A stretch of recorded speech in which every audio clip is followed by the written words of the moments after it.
नमस्कार और स्वागत है हिंदू इन्फोपेडिया पर, जहां इतिहास को हम सत्य की रोशनी में देखते हैं। दीवारों का सत्य श्रृंखला के इस भाग में हम एक भूले हुए अध्याय को फिर से देखेंगे। ब्लैक सितंबर जॉर्डन 1970।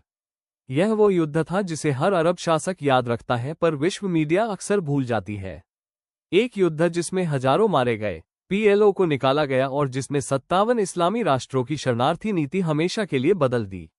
1948 के अरब-इसराइल युद्ध के बाद, जो अरब राष्ट्रों द्वारा नवनिर्मित यहूदी राष्ट्र को मिटाने के लिए लड़ा गया था, जॉर्डन ने हजारों फिलिस्तीनी शरणार्थियों को स्वीकार किया। उसने केवल आश्रय ही नहीं दिया, बल्कि उन्हें नागरिकता, पासपोर्ट, शिक्षा और राजनीतिक अधिकार भी दिए।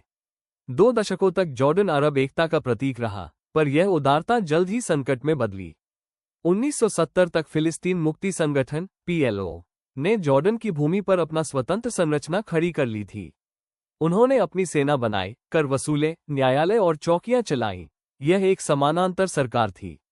जब लोकप्रिय मोर्चा for the liberation of Palestine ने जॉर्डन से अंतर्राष्ट्रीय विमान हाईजैक किए, तो राजा हुसैन को स्पष्ट दिखा कि उनकी संप्रभुता हाथ से फिसल रही है। 16 सितंबर 1970 को राजा ने सैन्य कानून घोषित किया। 10 दिन तक जॉर्डन की वफादार बेदुइन सेनाएं पीएलओ के योद्धाओं से लड़ीं। अम्मान की सड़कों पर टैंक गरजे, शरणार्थी शिविरों पर तोपें चली, और सीरिया ने भी टैंक भेजे। ये 2 सेनाओं का युद्ध था जो एक ही देश पर अधिकार जताती थी। 1971 तक पीएलओ को पूरी तरह निकाल दिया गया, किसी समझौते से नहीं, बलपूर्वक। जॉर्डन ने मानवता से पहले राष्ट्र की रक्षा को चुना। लेबनान ने इस चेतावनी को नजरअंदाज किया और कुछ ही सालों में गृहयुद्ध में डूब गया। सीरिया ने फिलिस्तीनियों को रहने दिया पर उन्हें नागरिकता से वंचित रखा। खाड़ी देशों ने रोजगार दिया पर नागरिकता नहीं। कुवैत और सऊदी अरब ने राजनीतिक वफादारी टूटते ही लाखों लोगों को निकाल दिया।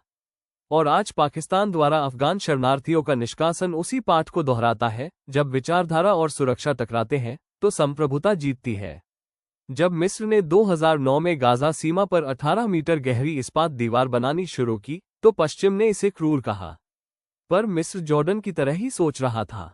उसने सीखा कि बिना नियंत्रण के सशस्त्र आंदोलन कभी भी देश के भीतर युद्ध ला सकते हैं।